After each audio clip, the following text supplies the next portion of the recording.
दोस्तों नमस्कार। कल भोपाल में प्रधानमंत्री नरेंद्र मोदी ने मध्य प्रदेश के चुनाव का आगाज़ किया। अपने संबोधन में उन्होंने जिस मुद्दे को उठाया वो क्या सिर्फ मध्य प्रदेश के चुनाव के मद्देनज़र था। उन्होंने कहा कि इस देश में दो कानून चल रहे हैं। हालांकि जिस भाषा का इस्तेमाल उन्होंने किया वो उनके वही कर सकते हैं। उन्होंने कहा कि एक परिवार में दो कानून कैसे चल सकते हैं। साथियों, सबसे पहले तो मैं ये बताना चाहता हूँ कि जिस समान नागरिक संहिता को लेकर के भारतीय जनता पार्टी अगले चुनावों में एजेंडा बनाना चाहती है, वो चुनाव का एजेंडा कितना सफल होगा और उसकी पेचीदगियाँ क्या हैं, उसका इतिहास क्या है और वर्तमान में उस राजनीति को किस तरह से आगे बढ़ाने की कोशिश हो रही है, इन तमाम बिंदुओं पर चर्चा करूंगा। लेकिन उसके पहले ये बता दूं कि इस देश में दो कानून नहीं है, चार कानून हैं। यानी जो निजी कानून, जो पारिवारिक कानून जिसमें तलाक लेने का, शादी करने का, उत्तराधिकार का, गोद लेने का, ये जो निजी परिवार के कानून हैं वो इस देश में चार हैं। सबसे पहले औपनिवेशिक भारत में अंग्रेज़ों के द्वारा 1872 में ईसाई मैरिज एक्ट बनाया गया। फिर 1936 में Parsi marriage and divorce act बनाया गया। उसके बाद 1937 में मुस्लिम पर्सनल लॉ बोर्ड आता है और 1941 में हिंदू लॉ कमेटी बनाई गई, जिसने अगस्त 1944 में हिंदू कोड का मसवदा तैयार किया। और आगे हम लोग जानते हैं कि बतौर कानून मंत्री बाबा साहब डॉक्टर अंबेडकर ने इस्तीफा दिया। उसके पीछे का कारण हिंदू कोड बिल था, जिसे पहला चुनाव जीतने के बाद यानी 1952 में पहला आम चुनाव जीतने के बाद जवाहरलाल नेहरू ने अपने कैबिनेट के जरिए 1955 और 56 में हिंदू कोड बिल को पास किया, 2 चरणों में। और आज वो कानून अगर संप्रदायों के रूप में देखिए तो हिंदू, बौद्ध, जैन इन समुदायों पर और सिख इन समुदायों पर लागू होता है। शेष 3 अलग अलग आचार संहिताएं हैं, पारसियों की, ईसाइयों की और मुसलमानों की। लेकिन मज़ेदार बात यह है कि प्रधानमंत्री नरेंद्र मोदी बहुत बारीकी से मुसलमानों के खिलाफ नफरत पैदा करने के लिए ये कहते हैं कि एक परिवार में दो कानून कैसे चल सकते हैं।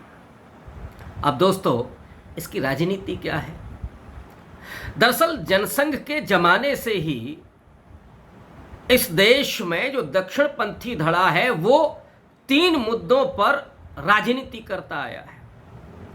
1951 में जनसंघ बना, उसके पहले से हिंदू महासभा आरएसएस 1925 में जो स्थापित हुआ, उसके समानांतर ही रामराज्य परिषद। इन दक्षिणपंथी पार्टियों के 3 प्रमुख मुद्दे हुआ करते थे।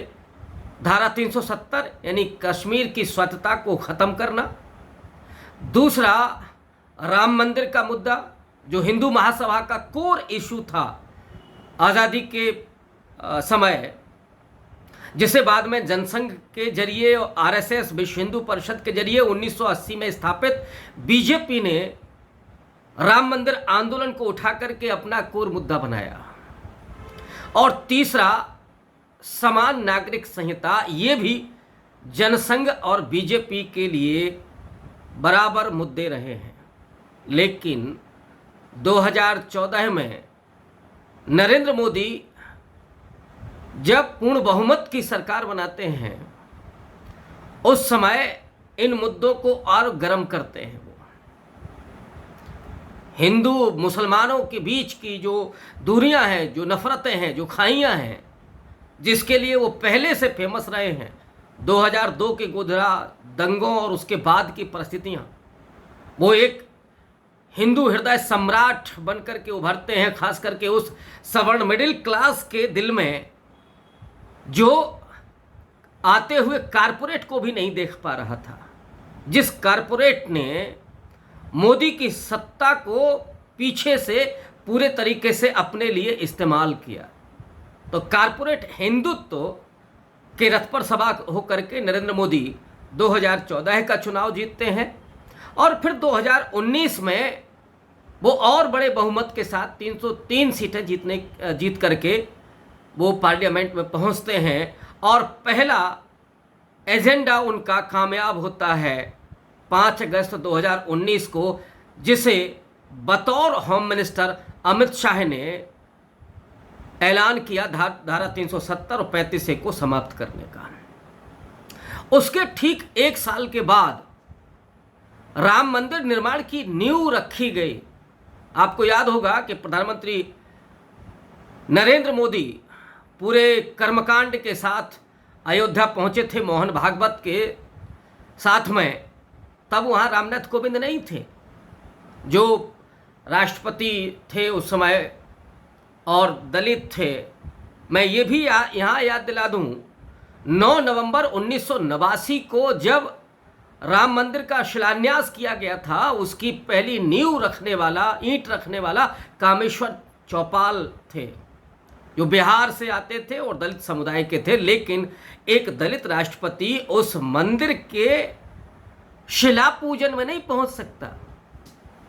हालांकि राम मंदिर सुप्रीम कोर्ट के आदेश पर जो आया था 9 नवंबर 2019 को, ये अजीब संयोग है कि 9 नवंबर 1989 को पहली ईंट रखी जाती है कामेश्वर चौपाल के द्वारा और 9 नवंबर 2019 को वो सुप्रीम कोर्ट का फैसला आता है। हालांकि उसने बाबरी मस्जिद विध्वंस को एक आपराधिक कृत्य बताया था, लेकिन भावनात्मक रूप से राम मंदिर निर्माण की इजाज़त दी गई। क्या कोर्ट को भावनाओं के आधार पर फैसला करना चाहिए? हालांकि अब ये गुजरे ज़माने की बात है, इस पर बात करना कोई उस बेमानी हो जाता है। इसके बाद यूसीसी का मुद्दा, समान नागरिक संहिता का मुद्दा, और इसके बारे में लोग उम्मीद कर रहे थे कि अब वो लागू होगा। इसके लिए राजनीति गरमाई जाती रही, बीच बीच में टेस्टिंग की गई, 3 तलाक को ख़त्म करने का कानून पास किया गया और मोदी जी ने मुस्लिम बहनों के बड़ा हित में काम किया। वो चिल्ला चिल्ला करके कह रहे थे कि बड़ी प्रताड़ित है, लेकिन वो भूल गए या उन्होंने भुलाने की कोशिश की कि तमाम हिंदू बिना तलाक दिए अपनी पत्नी को छोड़ बैठे हैं। एक उदाहरण तो खुद उनका ही है। उस पर कौन सा कानून लागू होगा? और उन हिंदू बहनों के लिए कभी उनका दिल नहीं पसीजता कि जिनके पतियों ने छोड़ दिया है बिना तलाक के। खैर, अब भोपाल में प्रधानमंत्री मोदी ने इस बात को उठाया है। ये जो इशू है ये बहुत पुराना इशू है, कोई आज का नहीं है। इसके इतिहास पर अगर मैं चलूं और रामचंद्र गुहा के शब्दों में कहूं तो इस देश में औपनिवेशिक जब शासन था तो पूरे हिंदुस्तान के लिए एक आपराधिक संहिता बनाई गई 1830 में मैकाले के द्वारा। लेकिन विभिन्न धर्मों और पंथों के निजी कानूनों को एक रूपता देने की कोशिश नहीं की गई और यही वजह है कि ईसाइयों का अपना पर्सनल कानून है, मुसलमानों का अपना है, पारसियों का अपना है और हिंदुओं का अपना था। सिखों, जिसमें सिख, जैन और बौद्ध शामिल है।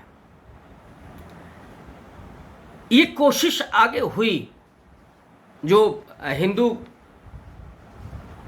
लॉ कमेटी बनाई गई थी 41 में, 44 में उस पर कुछ मसवदा तैयार किया गया, लेकिन वो नहीं हो सका। आज देश को आज़ादी मिली और आगे चल कर के संविधान सभा में इन तमाम बिंदुओं पर चर्चा होनी ही थी, क्योंकि देश का संविधान बन रहा था। प्रारूप समिति के अध्यक्ष बाबा साहब भीमराव अंबेडकर थे और गांधी जी ने नेहरू और पटेल से इस बात को कहा था कि उनसे बड़ा कानून का वेत्ता इस देश में कोई नहीं और शायद दुनिया में बिरले ही उनकी तरह के कानून वेत्ता होंगे। जब ये इशू संविधान सभा में आया 23 नवंबर 1948 को, इस पर बहस शुरू हुई। करीब 1 दर्जन लोगों ने इस पर अपने विचार रखे और इस देश में समान नागरिक संहिता होनी चाहिए, इसको लेकर के आम सहमति बनाने की कोशिश हुई। लेकिन इस बहस में 5 मुस्लिम प्रतिनिधियों ने इसका विरोध किया। मैं 5 उन लोगों का नाम बता देता हूं: मोहम्मद इस्माइल, नजीरुद्दीन अहमद, महमूद अली बेग, बी पोकर और हुसैन इमाम। और इन लोगों के जो अपने तर्क थे, पहला तर्क तो ये था कि ये देश पंथ निरपेक्ष है, इसलिए धार्मिक मसलों में सरकार को हस्तक्षेप नहीं करना चाहिए, इस तरह का कानून नहीं बनाना चाहिए। दूसरा तर्क ये था कि आर्टिकल 25 जो मूल अधिकार है वो धार्मिक स्वतंत्रता देता है और इसलिए निजी जो कानून है उन पर पाबंदी नहीं लगाई जानी चाहिए। एक तर्क ये भी आया कि जब तक देश में साक्षरता और आर्थिक संपन्नता की जो विषमता है वो ख़त्म नहीं हो जाती, तब तक इसको नहीं लागू किया जाए। लेकिन उससे बड़ी महत्वपूर्ण बात यह थी, रामचंद्र गुहा ने अपनी किताब गांधी के बाद भारत, इंडिया आफ्टर गांधी में लिखा है कि जो विभाजन के समय का परिदृश्य है और खास करके आशंका और डर मुसलमानों के भीतर है कि वे कहीं इस देश में हाशिए पर ना धकेल दिए जाएं, वो उनको कहीं अजनबी ना बना दिया जाए। ये जो आशंका और डर थी, अब उनको अलग होने की, उनको हाशिए पर धकेल दे देने की, ये जो डर था, उसकी वजह से इन लोगों ने उस तर्क को सामने रखा। और महत्वपूर्ण बात यह है कि उस समय के अधिकांश विचारक जो संविधान सभा में मौजूद हैं वो यूसीसी के समर्थक भी थे, लेकिन दलितों के मुद्दे पर, आदिवासियों के आरक्षण के सवाल पर या अल्पसंख्यकों के अपने विशेष अधिकारों के सवाल पर वो सब उदार थे। आप गौर कीजिए कि जब बाबा साहब अम्बेडकर ने, जयपाल सिंह मुंडा ने, खांडेकर ने बहुत आक्रामक ढंग से आदिवासियों और दलितों के आरक्षण के समर्थन में बात की, तो उस संविधान सभा में जिसमें तकरीबन 98% सवर्ण लोग थे, खामोश होकर उसको सुनते रहे और उन्होंने मोहर लगाई आरक्षण पर, क्योंकि इस देश में जो 3000 साल से दलितों और आदिवासियों का मानसिक शोषण हुआ था, जो उनको कभी शिक्षा नहीं दी गई, शस्त्र, शिक्षा और संपत्ति से उनको वंचित किया गया, उनको शारीरिक प्रताड़नाएं दी गई, इसके एवज में, इसके मुआवजे के रूप में आरक्षण के प्रावधान को किया गया। डॉक्टर अंबेडकर, जवाहरलाल नेहरू, जो पश्चिम से पढ़ करके आए थे, आधुनिक विचारों वाले थे, पाश्चात्य मूल्यों और पाश्चात्य कानूनों को मानने वाले थे, ये दोनों लोग यूसीसी के समर्थन में खड़े हुए थे। वो चाहते थे कि समान नागरिक संहिता बने। संविधान सभा में जब बहस हो रही थी तो उसमें खास करके कन्हैयालाल मानिकलाल मुंशी और अल्लादी कृष्णा अय्यर, इन दोनों लोगों ने इन 5 मुस्लिम प्रतिनिधियों का जमकर के विरोध किया। उन्होंने ये भी कहा कि इस तरह की आशंका नहीं होनी चाहिए, लेकिन आगे चल करके इसी में जब ये चिंताएं बढ़ी और आशंकाएं देखी गईं मुसलमानों की खास करके, और उन्होंने कहा कि क्या हमारे अपने पर्सनल कानून भी नहीं चल सकते, इसलिए जो अल्पसंख्यक अधिकार समिति थी उसने भी और संविधान सभा ने भी इस बात को स्वीकार किया कि जब तक खुद मुस्लिम प्रतिनिधि इसके लिए तैयार नहीं होते तब तक समान नागरिक संहिता को लागू नहीं किया जाए। और गौरतलब ये है कि उस अल्पसंख्यक सलाहकार समिति में डॉक्टर अंबेडकर हैं और श्यामा प्रसाद मुखर्जी हैं, जनसंघ के संस्थापक। नेहरू तो हैं ही कि नहीं, जब तक मुसलमानों को ये भरोसा नहीं हो जाए, जब तक वो खुद इस बात को ना कहने लगें। और ऐसे कई मुद्दे हैं, जैसे भाषा का सवाल था, राष्ट्रभाषा को लेकर के, राजभाषा को लेकर के, तो उस समय भी ये चर्चा हुई थी और ये आम राय बनी थी कि जब तक दक्षिण भारत के लोग या गैर हिंदी भाषी हिंदी को राजभाषा के रूप में स्वीकार नहीं करते, अपनी तरफ से पहल नहीं करते, तब तक इसको लागू नहीं किया जाएगा उस तरह से। आज भी वो उस तरह से लागू नहीं है, लेकिन इस देश में कोई समस्या नहीं है। ठीक वैसे ही यूसीसी का सवाल था कि जिसमें चाहा गया था कि खुद मुस्लिम इस बात की पहल करें, क्योंकि ये सवाल धर्म से ज़्यादा महिलाओं के अधिकार का है, लैंगिक अधिकार का सवाल है। जो महिलाओं की प्रताड़ना होती रही है वो खत्म हो, उनको भी पुरुषों के बराबर अधिकार मिले, और इसके लिए समान नागरिक संहिता की बात हो रही थी। अब सवाल ये है कि ये जो डराया जा रहा है कि इस देश में परिवार में 2 कानून हैं। अरे साहब, 2 कानून कैसे हैं? पहले तो 4 हैं, इसको ही दुरुस्त करें। और 4 तो वो हैं जो संप्रदाय के आधार पर हैं। इसके अलावा इस देश में 8-9% आदिवासियों की आबादी है। इस समय राष्ट्रपति आदिवासी समुदाय से आती हैं, और उनको राष्ट्रपति बनाने के बाद उन जो अन्याय और जो अपमान हो रहा है, क्या ये देश और खास करके आदिवासी उसको सहेगा? विजिटर्स की लिस्ट उनकी पीएमओ से तय होकर के आती है। ये सहगल साहब आरोप लगा रहे हैं, जो पूर्व राज्यपाल हैं और मोदी की पसंद माने जाते थे। दूसरा, नई पार्लियामेंट के उद्घाटन में उनको नहीं बुलाया गया। और अभी कल परसों की घटना, दिल्ली के एक मंदिर में गर्भगृह के बाहर से उन्होंने दर्शन किया, उनको गर्भगृह में नहीं जाने दिया गया। तो क्या आदिवासी राष्ट्रपति बना करके आप उनके अधिकारों, उनकी अस्मिता, इस सब से क्या आप खेल सकते हैं? छत्तीसगढ़ के मुख्यमंत्री ने, भूपेश बघेल ने तुरंत ये सवाल उठाया, और वैसे ने भी इसका विरोध किया, कांग्रेस पार्टी ने भी विरोध किया कि आप गरीबी, भुखमरी, महंगाई, बेरोजगारी ये नहीं दिखाई पड़ता है? मोदी जी वो सवाल उठा रहे। भूपेश बघेल ने कहा, जहां पर 31% आदिवासी आबादी है, नॉर्थ ईस्ट में बड़ी आबादी है आदिवासियों की, केरल में बड़ी आबादी है आदिवासियों की, पारसी समुदाय जिसका अपना पर्सनल लॉ है, वो भले ही संख्या में कम है लेकिन बेहद मजबूत है, बहुत शिक्षित है।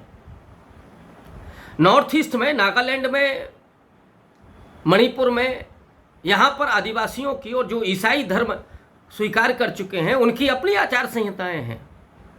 लेकिन आप बदनाम करेंगे मुसलमानों को, क्योंकि उसके जरिए आप राजनीतिक रोटी सेंकते हैं। और पहला तो बड़ा वो सवाल होता है कि साहब ये 4 शादियां कर सकते हैं। मैं पूछता हूं कि क्या आप में से किसी ने ऐसे किसी मुसलमान भाई को देखा है जिसकी 4 शादियां, 4 बीवियां हों? 1-2 को तो मैं जानता भी हूं, कई हिंदुओं में भी जानता हूं। तो ये जो बदनाम करने का, दानवीकरण करने का जो पूरी कोशिश है, और हिंदुओं को क्या इतना बेवकूफ समझ रखा है? उनके दिमाग में क्या ये गोबर भरा है कि आप मुसलमानों के खिलाफ नफरत भरते जाएंगे और वो सोचेंगे भी नहीं? मुझे तो ताज्जुब उन लोगों पर होता है जो जरा भी नहीं समझना चाहते, सोचना नहीं चाहते कि समान नागरिक संहिता का कहां असर जाएगा। मैं ये कतई नहीं कह रहा हूं कि उसको लागू नहीं होना चाहिए, लेकिन सवाल ये है कि उसका कोई ड्राफ्ट तैयार किया है क्या? वो कानून कैसा होगा? नेहरू और अंबेडकर जिन आधुनिक और पाश्चात्य मूल्यों के आधार पर समान नागरिक संहिता को बनाना चाहते थे, क्या वो होगा, या आप अपने अनुसार बनाएंगे? आप उदाहरण देते हैं कि साहब गोवा में समान नागरिक संहिता लागू है 1867 से ही है, लेकिन वही प्रदेश है जहां हिंदुओं को 2 शादियां करने का अधिकार है। क्या आप इस तरह का चाहते हैं? या उसका आधार क्या होगा? दक्षिण भारत के हिंदुओं में और उत्तर भारत के हिंदुओं में भी बड़ा फर्क है। अगर आप समान नागरिक संहिता लागू करते हैं तो फिर इसको भी करना पड़ेगा। और स्टालिन ने तो बड़ा सवाल उठा दिया है। उन्होंने कल ही कहा है कि साहब पहले हिंदुओं में भी समानता स्थापित कर दीजिए। एक ही जाति के व्यक्ति ही क्यों मंदिर के पुजारी हो सकते हैं, या कुछ जातियों के लोग तो मंदिर में प्रवेश क्यों नहीं कर सकते हैं? ये आचार संहिता कब लागू होगी? और जो मंदिर में प्रवेश नहीं करने दे, जो गर्भगृह में राष्ट्रपति को नहीं जाने दे, उस पर यूएपीए कब लगेगा? उस पर देशद्रोह का आरोप कब लगेगा? ये कब होगा? ये आचार संहिता कब बनेगी मोदी जी, जो आप इस देश को गुमराह करके कि परिवार में 2 कानून, मैं फिर कह रहा हूं कि 4 कानून है अगर आप पर्सनल लॉ की ही बात करिए। और यह भी कई बार कहा जाता है कि जो पर्सनल लॉ बोर्ड है उसका जो कानून है वो शरीयत के आधार पर है, जो लोग और अधिकांश लोग नहीं जानते होंगे। इसका कोई शरीयत का आधार नहीं है। ये दरअसल जो मुस्लिम पर्सनल लॉ है इसका आधार औरंगजेब का जो फुतुहात आलमगीरी है वो है मूलतः। और रामचंद्र गुहा ने इस बात को भी लिखा है कि अंग्रेज़ों के ज़माने में जो उन हुक्मरान के जो चापलूस मौलवी हुआ करते थे, उन मौलवियों ने भी बहुत सारी आचार संहिताएं इसमें जोड़ ली जो मुस्लिम पर्सनल लॉ है। तो उसका आधार फुतवाहत आलमगीरी है, शरीयत नहीं है। और कुछ चापलूसी में जोड़ी गई आचार संहिताएं हैं जो मौलवियों ने की। मैं इस बात का भी समर्थक हूं कि मुस्लिम महिलाओं को भी समानता का अधिकार होना चाहिए। डेफिनेटली जो 3 तलाक का कानून था वो बहुत गलत था और ये सवाल सुप्रीम कोर्ट ने भी पहले उठाया। शाहबानों के केस में भी ये बात आई थी, लेकिन वही सुप्रीम कोर्ट ये भी कहता है कि ये डेड लेटर है यूसीसी का इशू, नीति निर्देशक तत्व में है, आर्टिकल 44 में है। और इसको स्टेट को, स्टेट माने चाहे सेंट्रल स्टेट हो या जो स्टेट है, राज्य है, उसको लागू करना चाहिए, उसके अधिकार में है। लेकिन सवाल ये है कि कोई ड्राफ्ट है क्या? आप वो ड्राफ्ट लेकर के आएंगे, वो होगा क्या? और इसीलिए, और इसका सबसे बड़ा जो विरोध होने जा रहा है वो तो आदिवासी समुदाय के बीच में होगा, जहां पे पॉलीगैमी माने बहुपत्नी प्रथा भी है और पोलेंड्री भी है, बहुपति प्रथा भी है तमाम आदिवासियों में। उनके अपने विवाह के, उनके अपने उत्तराधिकार के, उनके अपने तलाक के अपने कानून हैं। तो जो पार्टी आदिवासियों का ख्याल नहीं कर रही है, जो पारसी उसके दिमाग में नहीं है, ईसाई को शायद ध्यान नहीं, केवल मुसलमानों को टारगेट करने के लिए सब हो रहा है। और इसीलिए मुझे लगता है कि ये सिर्फ पॉलिटिकल एजेंडा है और शायद राम मंदिर के साथ साथ 2024 में भी ये चुनावी एजेंडा होगा, क्योंकि मोदी सरकार के पास डिलीवरी के नाम पर, मोदी सरकार के पास 10 साल की उपलब्धियों के नाम पर सिफर है, जीरो है। जो वादे उन्होंने किए थे किसानों के लिए, मजदूरों के लिए, मिडिल क्लास के लिए, नौजवानों के लिए, मैं दोहराऊंगा नहीं, मैं कई बार कह चुका हूं, उसमें उपलब्धियां मोदी जी की जीरो। जुमला करार दिया गया कि साहब अच्छे दिन का वादा और काला धन का और 15 लाख का, ये सब जुमला था। वो असल में इस देश के हिंदुओं को इतना बेवकूफ़ समझते हैं कि हम जहर भरेंगे, नफरत भरेंगे और वो हमको वोट करेंगे। आपने रोजगार छीन लिए, सरकारी नौकरियां ही खत्म हो गई, तो क्या आरक्षण हो, क्या सामान्य, सब कुछ गायब हो गया। जो किसान का बेटा, जो किसान अपने बेटे को आईएएस बनने का सपना देखता था, लेटरल एंट्री के जरिए मोदी जी ने भर लिया उन लोगों को जो उनके बराबर के हैं, जिनके हवाई जहाज में वो कभी यात्रा करते थे। वो साहब कहाँ पहुंच गए? ये जो हम दो हमारे दो वाली सरकार है, जिसमें पूंजीपति और अरबपति बन रहा है, देश में विषमता की खाई चौड़ी होती जा रही है, लेकिन हिंदू मुसलमान ये दिमाग में भरने की लगातार साजिश चल रही है। लेकिन मुझे लगता है कि अब ये साजिश कामयाब नहीं होगी। मोदी जी को जो कहना है वो कहें। शुक्रिया, धन्यवाद।